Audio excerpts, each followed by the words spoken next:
Assalamualaikum warahmatullahi wabarakatuh. Video kali ini kita akan membahas soal somasi dari beberapa aplikasi pinjaman online atau paylater yang besar ya. Karena kalau yang kecil-kecil mungkin teman-teman ngeremehin dan nggak perlu takut gitu ya.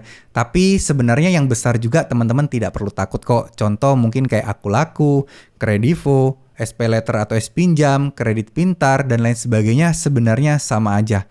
Namanya somasi ya somasi. Kalau somasi itu berdasarkan badan hukum tertentu, ya mau itu pinjol besar, mau itu pinjol kecil, ya sama aja. Nah sekarang apa sih dampaknya dan kenapa kita tidak perlu pusing masalah somasi seperti ini? Karena perlu diketahui somasi itu juga ada dua hal yang harus kalian ketahui faktanya. Ada somasi palsu abal-abal yang sengaja dibikin untuk menakut-nakuti, katanya dari tim kuasa hukum lah, katanya dari pengacara lah. Intinya somasi-somasi ini itu dibikin oleh si Desi tersebut untuk mengecoh kalian. Karena ya dikirimnya cuma via WA atau kadang juga dikirim ke rumah tapi ya isinya kayak amburadul gitu loh. Sering kok saya temuin dari forum-forum atau grup-grup galbay pinjol itu banyak yang nunjukin format-format somasinya. Tapi ternyata itu acak-acakan banget. Formatnya salah-salah. Rata-rata jarang banget yang asli guys. Jarang banget yang asli teman-teman. Jadi ya udah nggak usah terlalu nggak pusing, nggak usah terlalu peduli akan terkait hal tersebut. Nah oke. Jadi buat teman-teman sekarang kalian harus tahu dulu apa sih dampak dari somasi sebenarnya, dan somasi itu akan berakibat apa sih buat kalian, biar kalian nggak berpikiran yang aneh-aneh dulu, nggak bisa digiring opini sama si DC-nya, dan teman-teman bisa tetap konsisten dan fokus dengan apa yang teman-teman lakukan sekarang. Jujur, untuk masalah somasi pinjol itu banyak yang palsunya ya, dan seandainya itu pun asli, teman-teman sebenarnya lihat somasi itu fungsinya apa, yaitu kayak seakan-akan memberikan gampangannya memberikan peringatan, terus kemudian memberikan kayak batasan waktu, atau mungkin kayak semacam ultimatum. Nah, kalau tidak, resikonya apa? Seperti itu. Nah, sekarang resikonya kan kita udah tahu.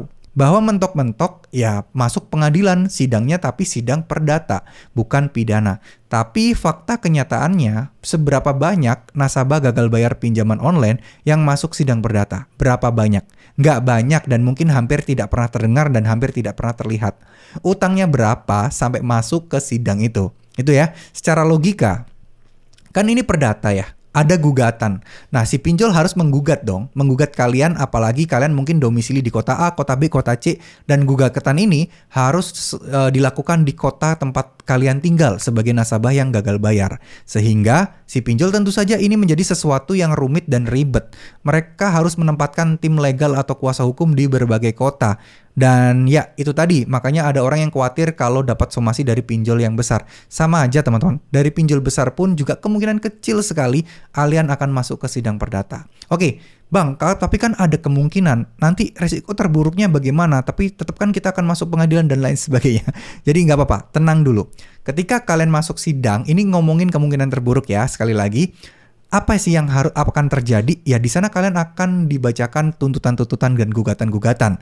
Ya tentu saja kalian di sana bisa mulai mengambil kesempatan ini untuk melakukan negosiasi. Saya akan berusaha bayar tapi bisa tidak.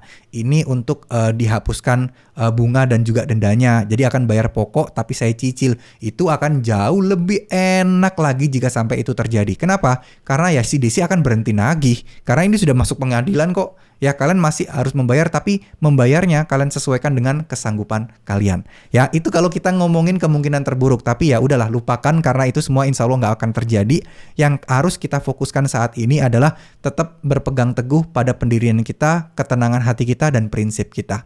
Solusi yang paling terbaik yang bisa saya tawarkan kepada kalian adalah mulai lakukan ibadah-ibadah yang akan mendatangkan rezeki, memberikan ketenangan hati, membuat kita semakin menjadi tenang dan yakin sama Allah Subhanahu wa taala.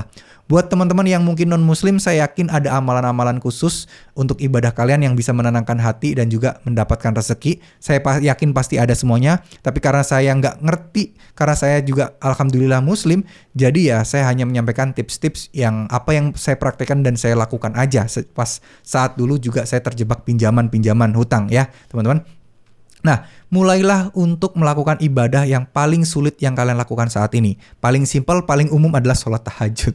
Ya, itu paling sulit banget dan itu saya paksakan untuk lakukan. Karena insya Allah itu akan jauh-jauh akan berdampak. Nggak usah yang ekstrim deh. Misal yang berat itu jam 1 pagi, jam 2 pagi kalian harus bangun. Terus habis itu tidur lagi, habis itu bangun sholat subuh. Nah, itu kemungkinan orang akan susah awal-awal. Belajarlah dengan bangun lebih awal sebelum azan subuh.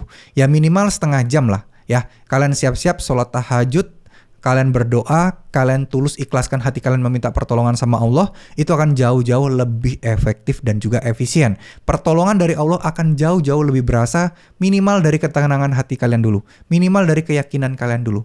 Karena percaya atau tidak, dengan kita berdoa, riset bahkan riset luar negeri juga saya pernah baca jurnalnya, menyatakan bahwa ketika orang manusia itu berdoa, itu akan ada perubahan aliran darah di dalam tubuhnya, auranya pun juga akan jadi beda. Nah, ini menandakan bahwa yang ngaruh gitu loh. Meskipun kalian tidak percaya tentang agama dan lain sebagainya, tapi ketika kalian meyakini sesuatu dan kalian mulai memanjatkan doa, itu aliran perubahan sirkulasi darah kalian itu akan jadi sesuatu yang berbeda dan akan berubah menjadi lebih baik. Nah, nggak ada salahnya kita coba lakukan itu. Karena ibaratnya udah kepentok nih, nggak ada solusi lain nih. Ya udah, perbanyak ibadahnya, perbanyak amalan sunnahnya, perbanyak zikirnya, istighfarnya, itu akan jauh-jauh memiliki dampak yang luar biasa. Oke? Mohon maaf jika ada salah-salah kata. Terima kasih buat yang sudah nonton sampai akhir. Mudah-mudahan teman-teman semua di luar sana bisa terus sukses, bisa rezekinya dipermudah oleh Allah Subhanahu wa taala, masalah hutangnya bisa segera terselesaikan dan nggak takut-takut lagi terkait masalah galbe pinjol ini.